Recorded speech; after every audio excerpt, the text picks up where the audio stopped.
Rest of you all ready? All right. Sorry about that little bit of a delay. We're going to go ahead and get started, and hopefully Mr. Flores will be able to show up over the course of the meeting.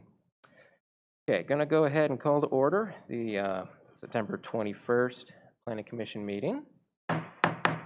We do still have a quorum. Members Coyle, Hooley, and Gaddy, and myself present. It's our first time using the mics and these masks. First off, just on behalf of all of us, I really want to thank you all for coming out. This is a project that we've been working on for months now, and just with COVID, it's kind of hindered our progress going along. We have been able to meet with some entities like the EDA and some of the landowners, but organizing a large forum like this for the feedback with all those restrictions has been kind of difficult. Just being able to even get people to be willing to come out. So again, just thank you for being here. To briefly explain the format, we just have a couple routine things. Yeah, I'm still gonna do that. A couple routine things to do before getting into the public forum part that the mailer was referring to that you're probably all here for. And I'll go over the particulars of that when we get to it. With that said, assuming everybody did pick up an agenda, we do have regular public comment listed first. If you do have anything to comment about that's not directly related to the future use map, now would be the time to go ahead and speak for that. So I will open the floor for public comment for non-future use map stuff.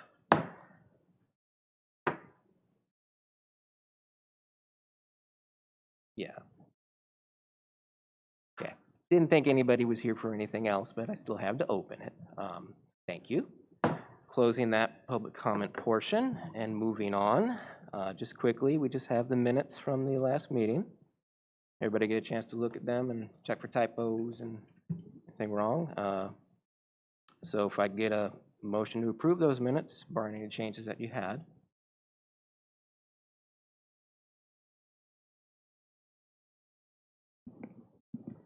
A little closer to you. No, just go ahead and mention it. Just turn on the mic.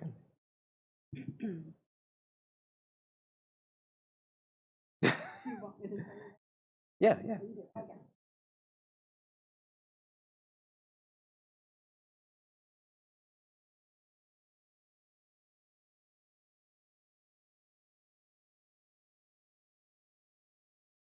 Them batteries, Melissa?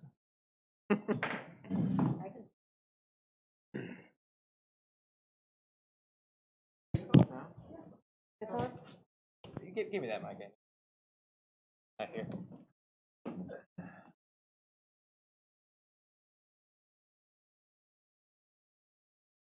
That looks good. You can see that green's kind of fading fast. Yeah. All right, just a few minor updates to the minutes from the August 17th meeting. On page 4, like third paragraph down, if you could add the word "to" between directed and research. Staff was directed research. See that? Mm-hmm. And then if you could go down to commission comments and reports and just correct the asked about. Yep, that's on your section. Got it. And that's all I have. Okay, that was a motion. Can I get a second? Second by Ms. Coyle. Any discussion? Were there any other things that you all noticed? That it? All right, I didn't notice anything else. Okay, all in favor, say aye. Aye. Opposed? Votes aye. Motion carries. Minutes are done. Okay, so that gets us right where we need to be. Putting the batteries on. Okay. All right. So the first thing we're going to have is a short little presentation before getting to the part where we open the floor for any of the comments. This should be fairly quick, but we just want to make sure everybody's informed of everything going on. Elsa, do you have the slides up now? Okay, cool. All right. I did give you a microphone if you need it. Okay. So, as you can see, our objective is just to further engage with all the residents, explain the purpose of the future use map, and update on what we've accomplished so far and where we're looking to go with your feedback tonight. Next one. The future use map itself is a major component of the comprehensive plan, and it kind of serves as the visual guide for the locality's vision in all of the future planning and zoning decisions being made, all the growth that's going to occur, hopefully. It's important because it gives the community a conceptual roadmap for future development, and it allows for smart and strategic growth in the locality, and what that growth will look like will be driven by the community through your feedback, why we're asking you here tonight. Is it the same as a zoning map? No, it's intended to focus on future planning, whereas the zoning map is a current thing for what's happening right now, what things currently are as opposed to what they may be in the future.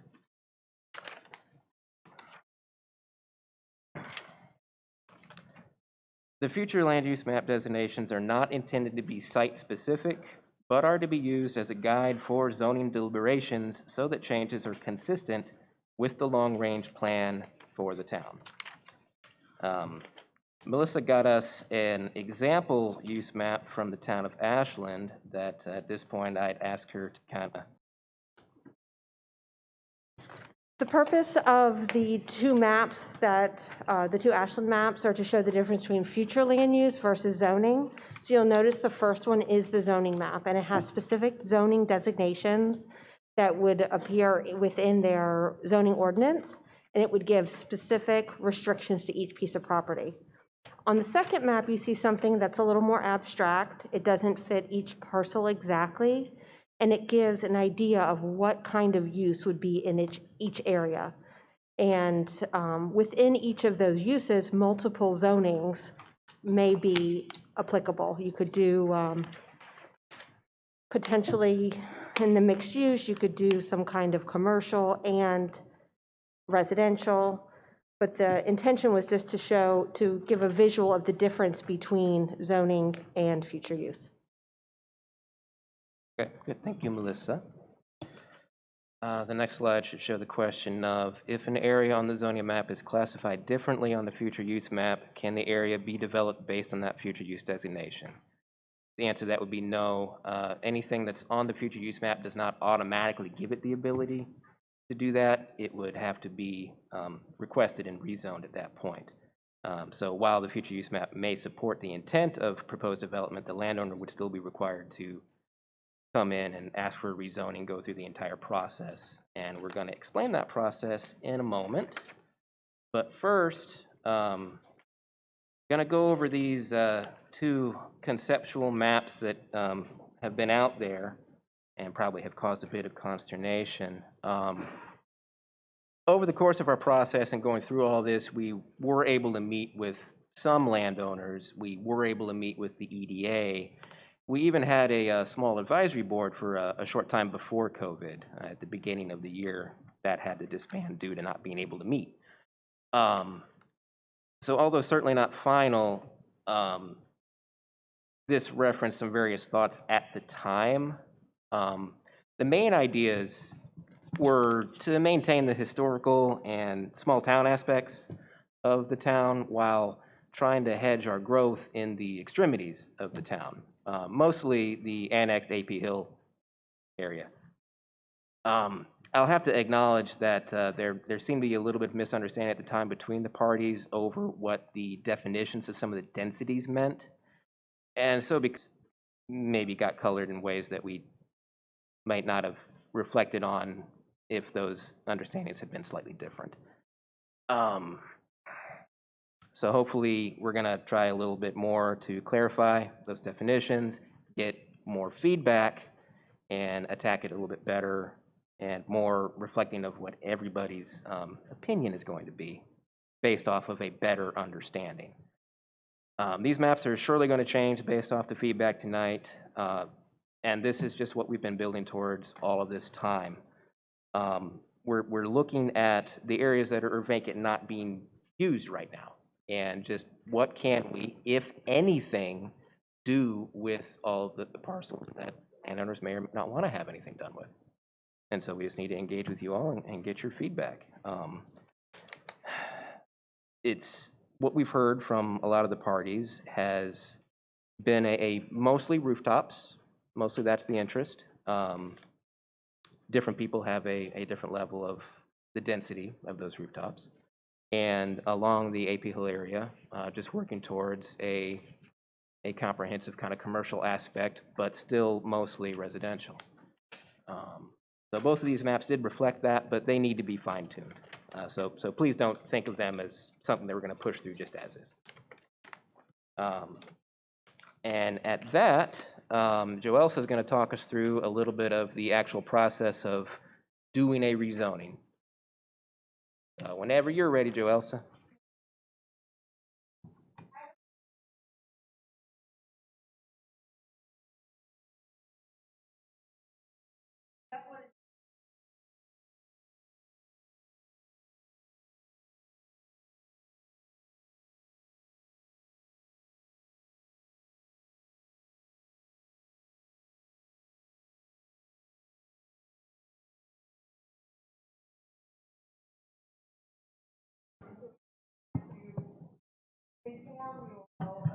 Hey, Joelsa, could I interrupt you just for a quick second? They're telling me they can't hear you on the YouTube feed because you're not using the microphone. Sorry. You could still stand, just like put the microphone in front of you and just like tilt it up towards you. Okay, hopefully they can hear me on YouTube now. That's great. Awesome. So we want you to meet developer Dan. Dan is interested, and again, this is just an example, guys, so this is in, fantasy world. Dan is interested in building a senior living retirement community in Bowling Green. Developer Dan is in the feasibility phase of this project. So if you guys are familiar at all with any type of development, commercial or residential real estate, you've probably heard the term feasibility. And you've probably heard it in the same sentence with a term called due diligence. So this means that Dan has to do his due diligence and learn as much about the land and municipality as possible to see if the project can actually work. So years ago, I used to work for CarMax Corporate, their real estate division and construction, and I did a portion of feasibility for them. So I would travel out to Tempe, Arizona, and the first stop that I would make would be the town administrative offices, and I would say, want to talk to you about your municipal code. We want to learn about how you do things here. What are your boards, your commissions? What are your processes? So that's just part of the feasibility process. So that's Dan's first stop, is going to the town and saying, how does it work around here in Bowling Green? So developer Dan, then his next step would be to access the comprehensive plan, which he can do online on our town's website, www.townofbowlinggreen.com, and that's where you can find the entire comprehensive plan. The green space land that developer Dan is interested in is large enough to accommodate the number of homes outlined in his project, which warrants R1 or low density residential. But according to the zoning map, which again is the here and now, that land is zoned agricultural. What's Dan got to do then? One component of the comprehensive plan that is of particular interest to this developer, Dan, is the future use map. The reason it's of use or of interest to Dan is because while the land that he's interested in is zoned on the zoning map as agricultural, it's designated, has a designation of low density residential or R1 on the future use map. Developer Dan knows that this does not guarantee that the senior living project will actually be approved, but it does offer some supporting documentation that the community's vision is in line with his own vision. So there's a shared vision there. So again, future use is supporting documentation. After developer Dan meets with the Bowling Green staff and town manager, he's told that the land must officially be rezoned from agricultural to residential. So in the slides before, or when Jeff was talking, and one of the questions was, well, since, if it's designated R1 on the future use map, does that mean that developer Dan can just come in and start doing his project? No, that's not what it means at all, because it still has to be officially recognized as R1 on the zoning map. So he has to go through the rezoning process. Decisions like rezoning involve the community as a whole. This means boards and commissions, the planning commission, town council, and each one of you, the community. And in fact, you all are the driving entity of what's going to happen in this town. So we want you to know that your voices, your feedback, your opinions are very important, and that's why you're here today, and that's why we've invited you here today. So these are the steps for rezoning. First, the developer would present the project to the Planning Commission. The Planning Commission would then schedule a public hearing in order to get feedback from the community. Again, your feedback is the most important thing. The Planning Commission's never going to just do whatever they want to do or what their opinion is. They are acting on your behalf. The Planning Commission, after getting your feedback, will then vote, and they will offer a recommendation to Town Council. Town Council will then schedule another public hearing. So in the rezoning process, there are 2 opportunities to come to a public hearing and state your position, okay? Finally, after the Town Council gets that public feedback at an official public hearing, Town Council will then vote for or against rezoning the land. Okay. Back to you, Jeff. Thank you, Joe Elsa. Very good job. Okay, so our last slide is going to be outlining what's next after tonight, after getting your feedback. We're going to have to schedule another work session for us to digest all this feedback and come up with a more appropriate map. We're going to draft that and have a public hearing. And then we'll make our recommendation from all the data, submit that to council, and then the council will have to do the same process, have a public hearing, and then they'll have their final vote. And at that point, if they like it, it will be added into the overall comprehensive plan as part of our unending update to the comp plan. And again, this is one of the most vital parts of a comp plan because it kind of leads a lot of the vision for any growth. And it's just very necessary, legally necessary at that. And it just works in conjunction with all the other plans that we need to enact. I'm sure it'll come up, but we need to have other plans like for how to treat with our water treatment facility and our roads and everything else. It all works together. That's going to lead to our public comment section. So let me read a little statement here. We're about to open the floor for comments and questions. We'll be giving each person 3 minutes and would ask for your name and address. Now, any questions should be kept to the future use map, the matter at hand specifically. Questions about process, implementation, zoning clarification, understanding the maps, understanding what any definitions are. So as far as questions about specific properties or potential developments, those are not going to be appropriate for a back and forth exchange. However, if you have comments to make that you just like to make in the phrase of a comment, that is welcome, and that feedback will be influential. We just can't really have a discourse back and forth about things that don't necessarily exist right now.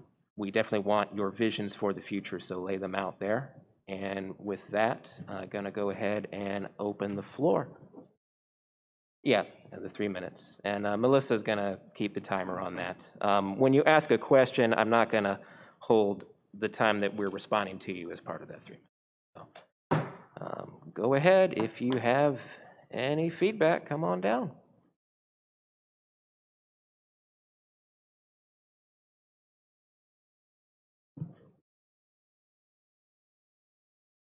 You can hit that microphone if it's not already on. Well, my name's Jason Satterwhite, 145 South Main Street, the mayor of the town of Bowling Green.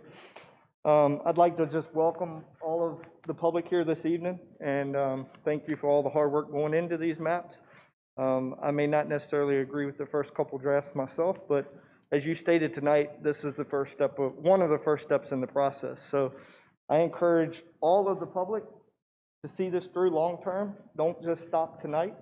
You know, come to the planning commission, voice your opinion there, and then also voice your opinion at the council meeting. So again, I just wanted to introduce myself. If you have any questions at the end, please let me know, but see the process through. Don't just make your appearance here tonight, but carry it on, not only through this process, but as anything that goes on in the town, because my term of mayor ends in December, but I don't expect to stop participating in the town of Bowling Green because I want to live here forever. So it is a little disheartening to come to some council meetings, have nobody here in the public, and then hear stuff on the street about concerns and things like that. So this is your chance to speak out, take advantage of every opportunity that you do, because this is our town and this is going to be our kids' town, and that's what we want to make sure that we make these maps viable for the property owners also, but for the town itself. So like you said earlier, there's a lot of concerns that go into this, not just whether it's going to be apartments or not, but the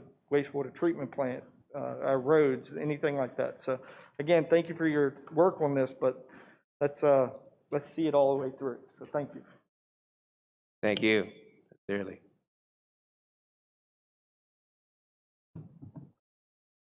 Hello. Can you hit the mic again? Yeah, we can just leave it on for the duration of this. Thank you. Thanks. Peggy Hooley at 134 Lafayette Avenue. And according to what I've looked at, I am against the high-density rezoning, which would be right at the back of my house where I live. I've lived here all my life, basically. I love the country. It used to be a farm behind me. It used to be wooded areas. It's now a bypass and open areas. It's still, to me, country, and I'd like to keep it that way. Also, it is pretty much a known fact, with high populated areas comes high increased crime rate. Thank you. Thank you.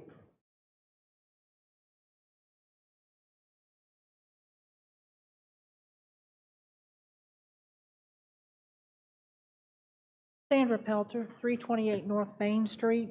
The proposed map shows high density area right behind my house. I am against it, stated for the reasons that Peggy said, as well as looking into ordinances that need to be changed. I mean, there's a lot that has to be done there. Upgrade of our sewer system and water system. So I am highly opposed to it.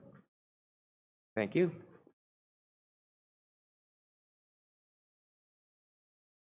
Good evening. Thanks for having us here this evening. My name is Ashley Adams. I live at 140 Lafayette Avenue. And like Peggy, I am also opposed to a high density behind our property. For me, I think that we do have viable land close to the town, like maybe the 301 corridor that's better suited for that. But in the historic district of the town, I do believe we do not need any changes to what the current zones are and how we're approaching things. We can build and we can make things better, but I don't think high density, at least in the historic district, is what the answer is. Thank you. Yeah, thank you.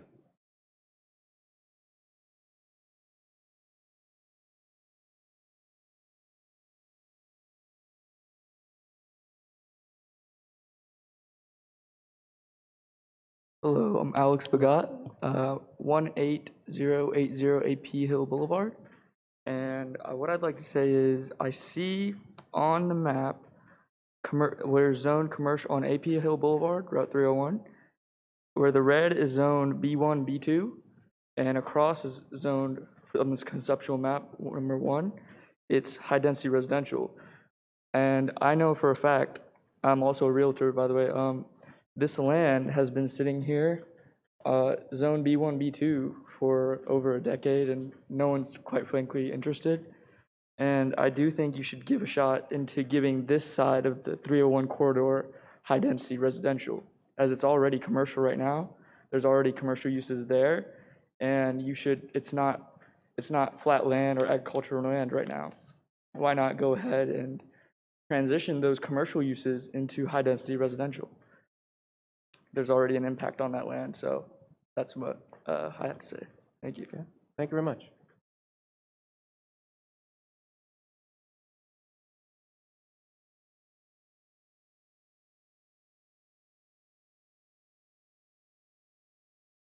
My name is Linda Sullivan. I live on 161 South Main Street.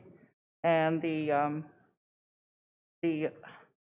high-density residential, which is now low-density residential by Lafayette Boulevard and across from a very historic resource we have, I don't think high-density would fit in there. Thank you. Thank you.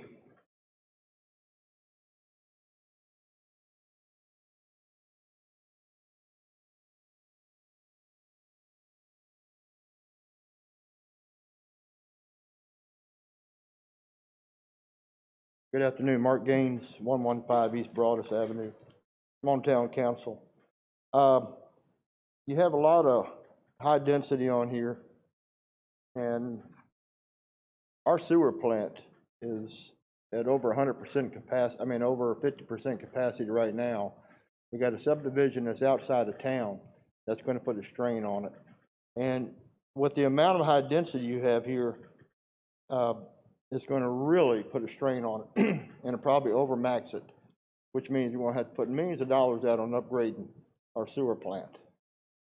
If there's grants out there at the time to do it, then that's fine, we can get a lot of help. But it's going to put a big strain on it. And to go with the mixed use, I can see that a little bit better. And also, I think we ought to have some mixed use down on the main street.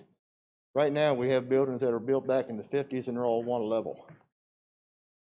One way to help try to improve things is if somebody came in here and wanted to buy them up, go 2 stories up, put apartments up top, you got commercial down at the bottom. It's a way to kind of revitalize, the downtown area itself. And it's something that I've been trying to push a little bit, talking with the other town manager we had about a mixed use on the main street. So I think that's something that you ought to look at also. But with all this high density, I think it's just something that, I know it doesn't mean anything as far as zoning, but you never know in 10 years who's on council, who comes approaching, what sounds good, and if it's here, it just means that they can easily do it. So I just think we really ought to think about our treatment plant before we do any posting like this. Thank you. Thank you.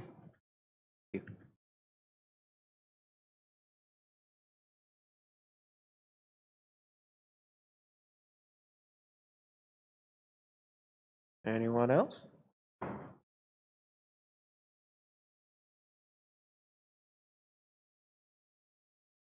Yes, my name is Justin Boynton. I live at 154 South Main Street. We also own several other parcels in the town of Bowling Green. For instance, we own a parcel that's on Main Street that could potentially be rezoned if it would pass community approval as higher density residential.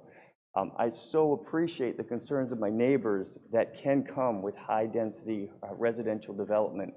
I think the plan laid out as far as the rezoning process that Joelsa presented can be used in such a way that safety is maintained, the historical nature of Bowling Green that we all appreciate is preserved, and concerns about the utilities can actually be addressed and can help the future of Bowling Green. So I do think there is merit in careful high-density residential development. Thank you.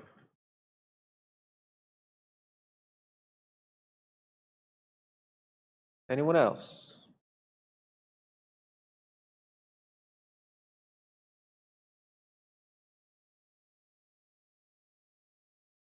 My name is Jeff Seal. I live at 205 Travis Street. I'm also on the Board of Supervisors, and I'd like to bring a couple of things to point to the Planning Commission. First of all, zoning must exist for any developer to actually apply for it. We just had a recent applicant come who wanted to build tiny homes on 75 acres. They wanted basically 100 of them.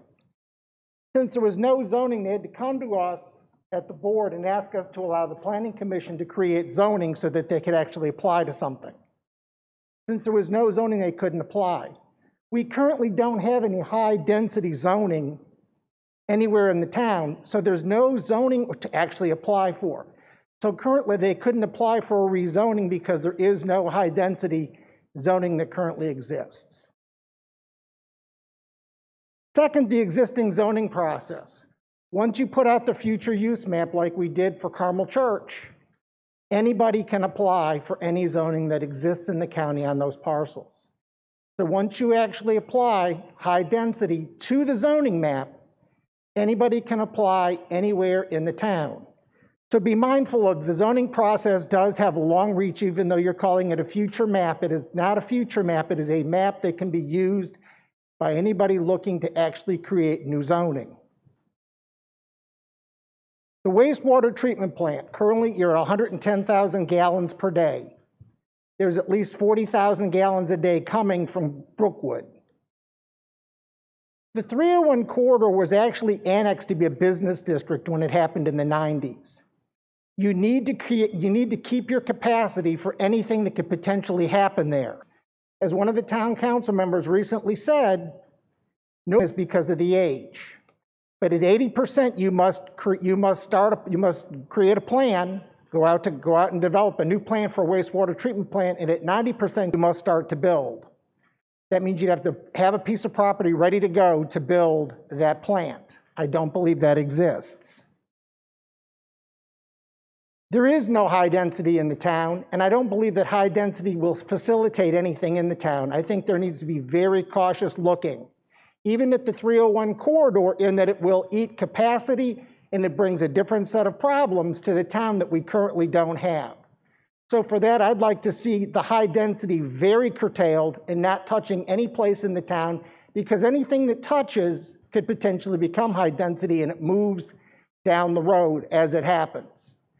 So I'm really against the high density, particularly in the town, and the 301 corridor was, again, annexed for business, not for residential. Thank you. Thank you. Anybody else?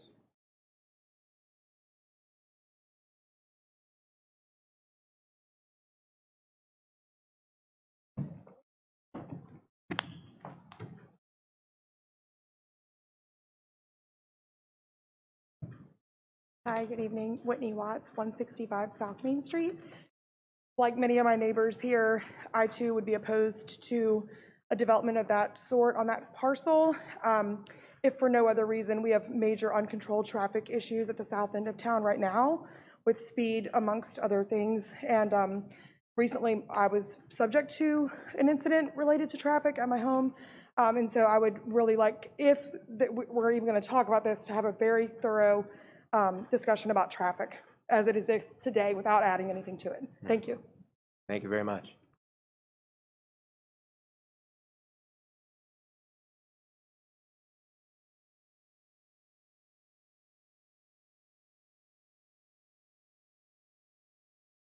Hi, my name's Tara Bird.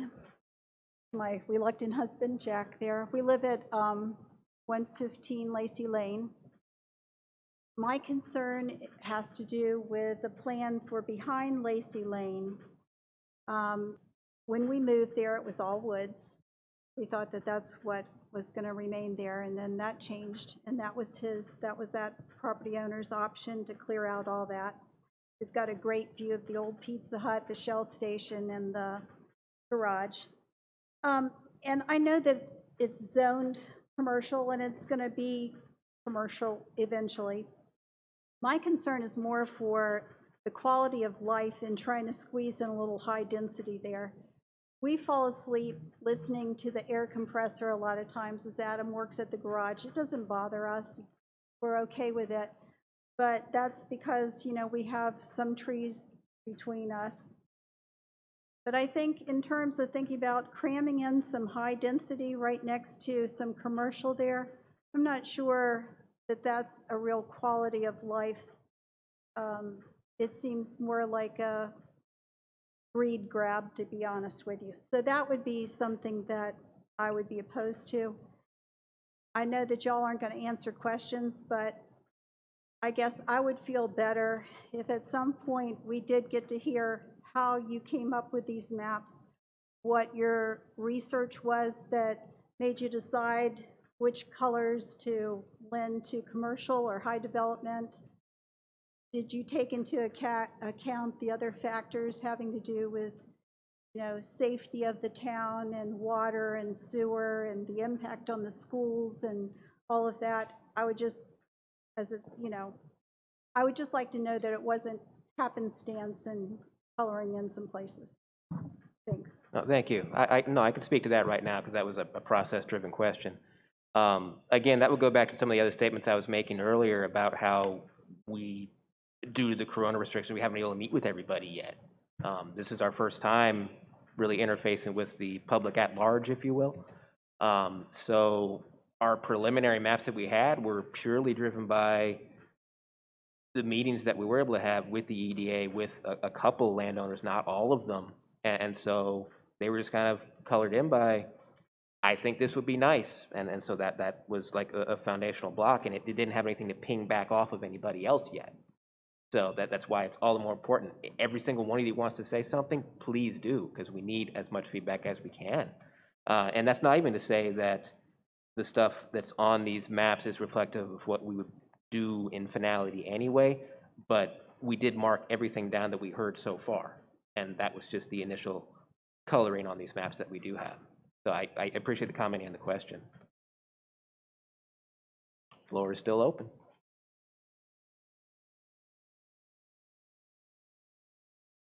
I have one question. Sandra Pelcher, 328 North Main Street. You said you talked to landowners, and since you're doing high density right behind me, and I'm told you're talking 80 to 90 townhouses or apartments, I really would like for the Planning Commission to come talk to us, the neighbors on that end of town. Absolutely. Thank you again.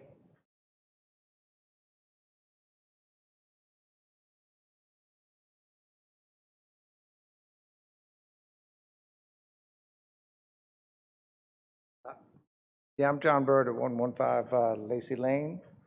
My wife was talking, and behind us is just an open field that goes nowhere. There's nothing to look at. There's no view.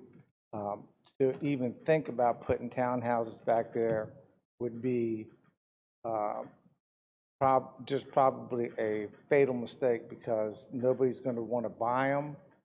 I've seen people who, I've been a real estate broker, mortgage broker. I've seen people go in, try to buy these houses, say they're going to rent them out, and then they sit and sit and sit. They turn into investments. So in my opinion, that area behind us should not be anything but maybe if somebody wanted to put a house back there, but still, there's no right of way or anything. So I'm just saying that, like her asking about the color of the map, where the high density came from, I have no idea, but it makes absolutely no sense. Thank you. I hear you.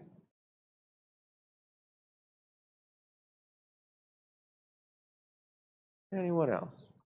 I think there's a few of all that haven't come down yet.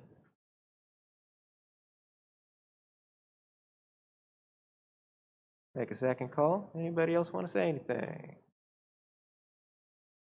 Okay, I'll give a third and final call. All right. Seeing as we're done there, I'll close the public forum part of the evening. Let me see from my notes here. I'm probably going to approach these a little bit out of order. Let me first speak to the treatment plant. That would probably be, as far as the town at large, that would be the most important point probably being made, and that obviously that is integral, and that has to be taken into consideration for anything. Yes, you do have all the numbers and everything, right? Yeah, go ahead. Mr. Seeley had brought up the capacities and at what point we actually need to start researching and getting ready to increase the capacity to accommodate higher flows. So he had a couple of the numbers a little bit off. Currently, our daily flow is 101,000 gallons. He mentioned Brookwood. If Brookwood were fully built out with special exception number 7, allowing for 203 lots, we'd be at a daily flow of 161,000 gallons. That would bring us to 65% capacity on our plant. It's 250 gallons per day. Myself and the Director of Public Works have already met with one engineer. First of all, we've secured a search grant, which allows us to get a preliminary engineering report completely funded by the USDA in order to have them come do research at our plant and see what kind of upgrades we can make to accommodate a higher capacity. We've met with one engineer so far. We have another meeting on Friday with another engineer, a site visit. So we've already begun the process of looking to increase our capacity. And as far as future development, it's not going to happen overnight. So we are ahead of the game on the wastewater treatment plant and the capacity and what needs to be done. We'd then look to, obviously, the public and to look for financing, and before we move forward with any changes at the plant, because we'd have to finance money in order to upgrade that plant, we would anticipate getting quite a bit of grant money from the USDA with a low interest loan, as we've done in the past, due to our medium household income in town. And that would be over the useful life of the plant. So that wouldn't hit us all at once. That would be financed over time. All right. Now, with that said, I can speak for our discussions as a planning commission, and knowing that our numbers is good. That's necessary. That's happy news. But we don't have any intentions of okaying any major. We're not going to max out our capacity based off, okay, we have some good news there, let's just automatically okay everything. No, we want to have a real plan for the future of growing these things incrementally, iteratively, and any project that comes before us, the idea is to assess what that plan would entail. How much is that going to use at the treatment plant? We need to put in tiers of, where do we do all these things? Block out. Is this going to take us to 70%? Okay, we can do that. Is it going to push us to 75? Well, no, we got to hold that off for later. This future use map is meant as a 5-year and plus map. It's not meant for next year.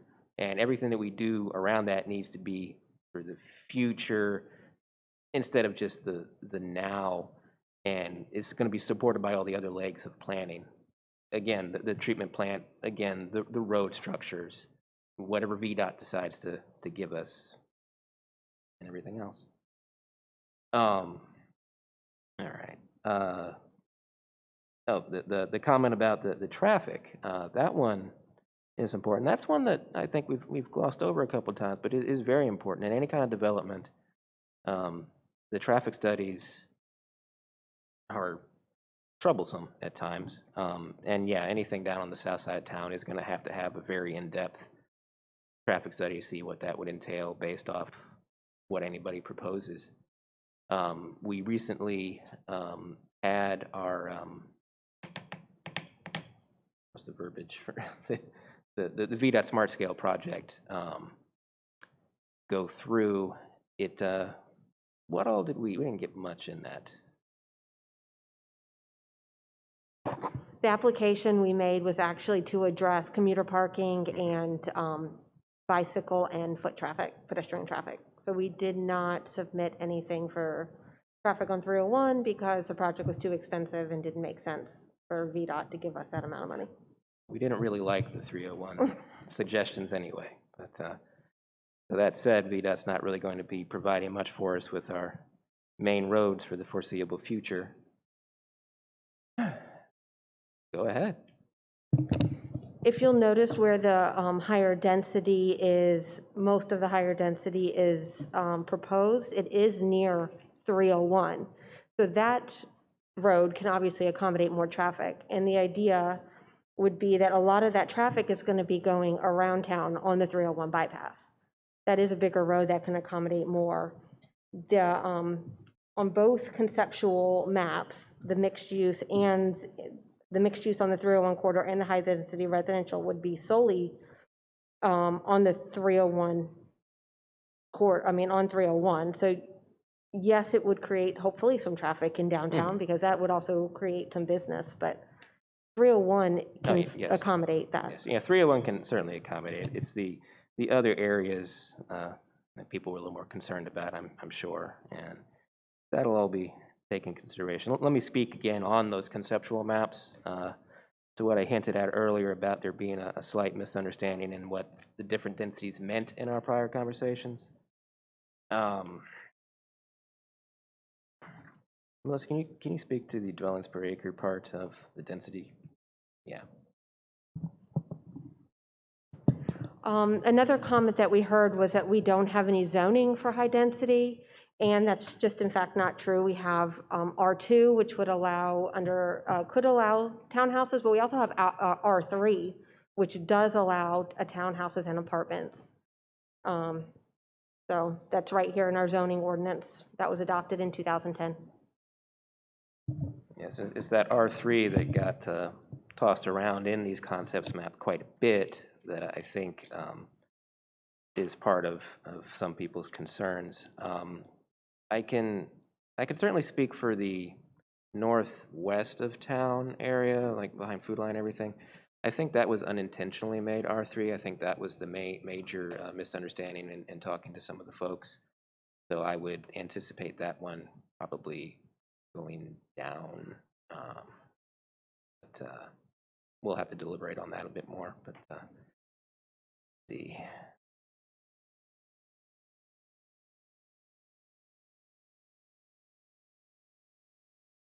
Yes, okay. Can't read my own writing sometimes. The comment that was made about driving business on Main Street, that is a really important comment, and I wanted to highlight that because that is something that we need to make sure that we all kind of maintain. That is one of the, almost every resident here is kind of a thing they really feel is driving Main Street over anything just on the outside. And we're definitely going to keep that as a major focal point in everything that we're looking at. Just wanted to highlight that one.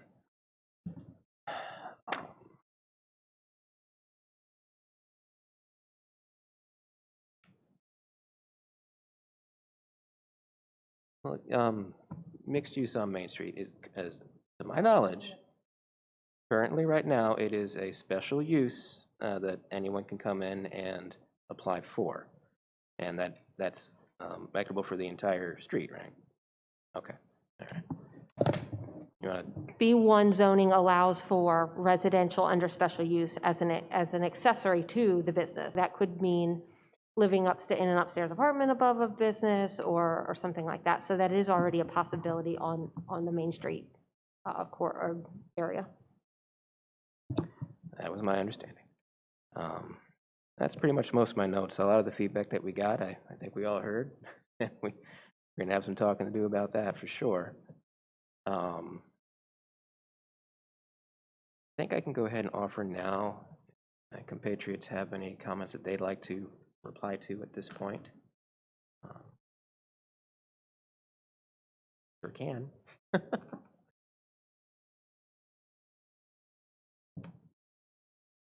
I'm looking at you.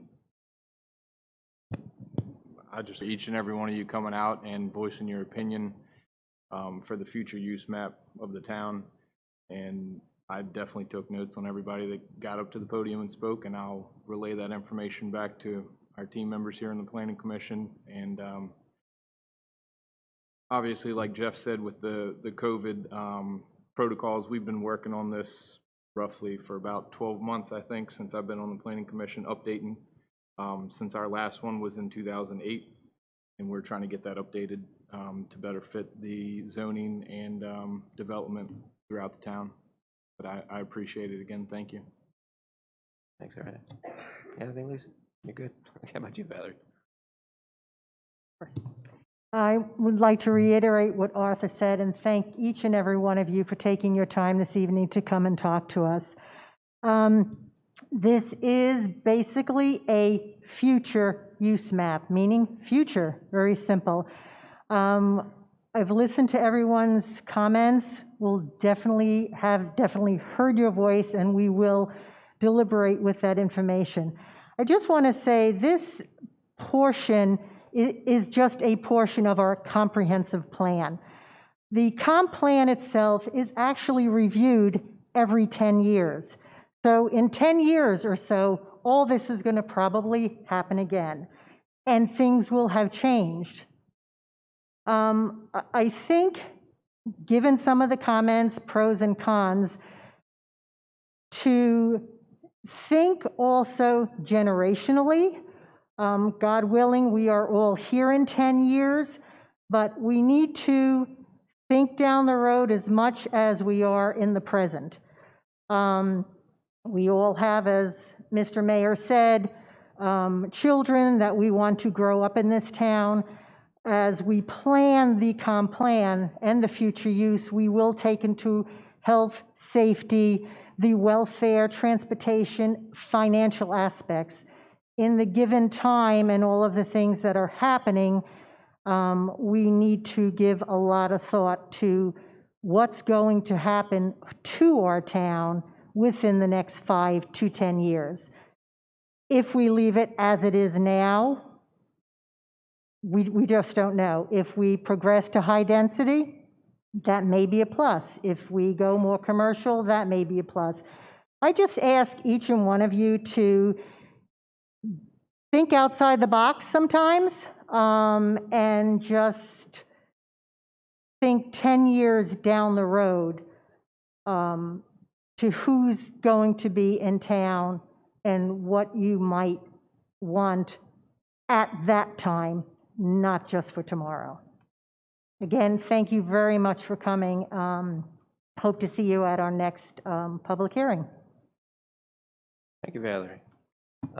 Let me be tangent off of that right there that you said and bring up another comment from earlier. As far as the future use map being a legal document that somebody can come in and then utilize for that, and that is correct. If we were to just toss like one of these maps that we have here in front of us, we just put those, update those, and throw them out there, then yes, a developer could come in and say, hey, you put high density on here, I want to use it, and you got to give it to me. Yeah, there is an argument that that is very true, and that is why we have to do more than just color in a map and say that's what we want. We have to have our other plans, like with the treatment plant, and define things in a way that protect the town as well as let the growth happen, hence the term smart growth. There is more to it than just breaking out a box of Crayola crowns. And that's what we're trying to do, and pull all the feedback from you all. And again, as everybody said, thank you so much. Please continue to be involved as we continue on, because we're at least going to have at least one more time be getting together to do this, and probably more. But with that, yes. I think one thing that's really important to note is when someone comes in for a rezoning, it's not a yes or no answer. It is a back and forth between the developer and the town. If the developer comes and says they want to put 200 houses in and we know that we do not have capacity, then the planning commission and the town council would say, no, that's not going to work for our town. Also, they can put in benchmarks. Okay, you can, as Brookwood did, you can build 150. We know we have capacity for that. You want 203, but we need to first look, when you get to 150, does the plan have capacity for the next 53? And that's a back and forth that the town and the developer would go through, and the public can be fully involved in that as part of the rezoning. Also, the town can say, because you're putting such an impact on us in these different ways, we would expect you to contribute by, maybe giving us some land for a park, or we have the right to ask for those proffers. So it's really important to know it's not just because this future use map has a color that is something that the developer wants, they come in and ask. No, we don't, the town does not have to grant that just like that. There is negotiations, there is back and forth, and what the council and the planning commission do is make sure they're doing what's best for the town through those negotiations. Yes.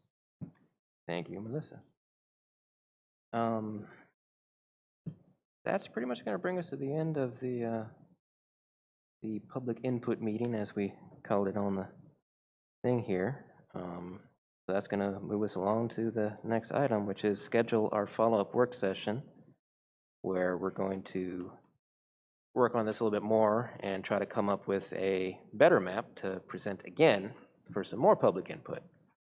So with those of you here, I wouldn't mind if we could meet again in 2 weeks, but everybody got to pull out your schedules and kind of check that.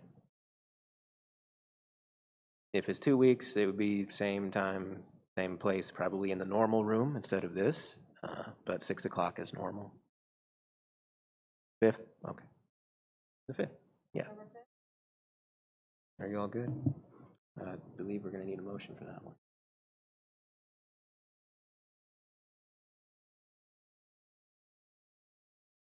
Yeah, can I get a second? Second by Valerie. All in favor? Aye. Chair votes aye. It passes. And just a note, that is open to the public. Yes, yes, it is open to the public. We may have to toss out some extra chairs right before the meeting, but you're more than welcome to be here. It's not going to be as much of a back and forth, though. We're just going to be hashing out some details and planning for our next public phase, where we're going to be trying to have everybody out again. That's going to bring us to number 4, which is report from the zone administrator. You have anything? I don't have anything to add. My main focus has been this meeting and preparing the information for this meeting, and I did include in my report a list of zoning permits that were in one subdivision that was approved and issued. Yeah, that seemed to be almost all just by right stuff. Right. Went through staff. Right, exactly. Any questions? That looked good to me. No? Oh, good, okay. All right, well, that's going to take us over to just our final board comments. Let me start with you this time, Valerie. All right, okay. Lisa, anything else? Arthur? Sure. In reference to, I know how, Melissa, you spoke about Brookwood, and they've got a special exception once they reach 150 homes. Can you educate me, is there any development in Maury Heights that currently uses town sewer? Yes, the newer section of Maury Heights uses town sewer, but that is not considered the county's capacity. That would be the town, part of the town's capacity. Okay, but I mean, Brookwood is the counties that is coming to be treated in the town. So it's a little bit different because it comes through a pipeline that is feeding all from that one subdivision, and it's we treat that as part with the sewer agreement as part of like a bulk agreement we have with the county.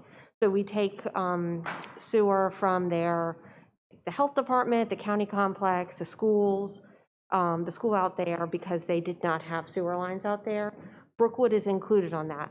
However, we provide water to the older section of Maury Heights, and we provide the water and sewage to the new section of Maury Heights. So we collect all the availability fees from those neighborhoods, versus Brookwood, where we do not collect any availability fees. We just take in that sewage, and it takes up part of that capacity that the county has negotiated at our plant.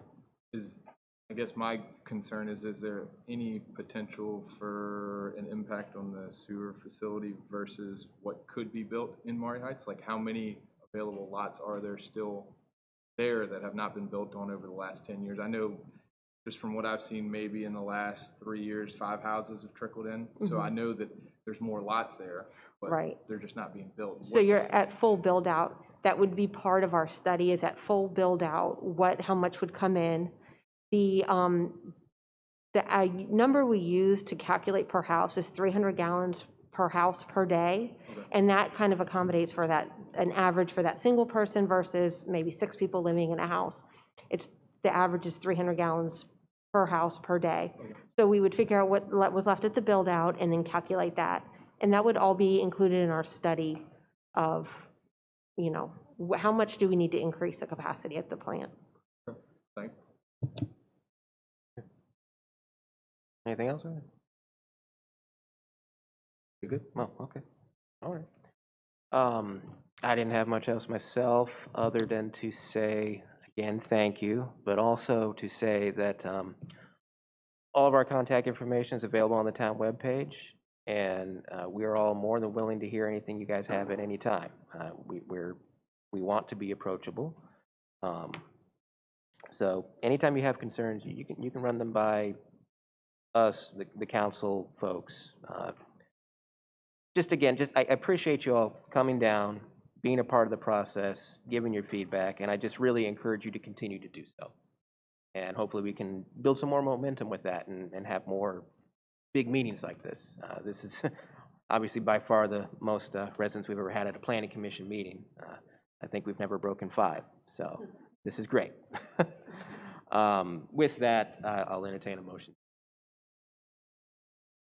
Motion to adjourn. All right, in a second. Second, all right. All in favor, say aye.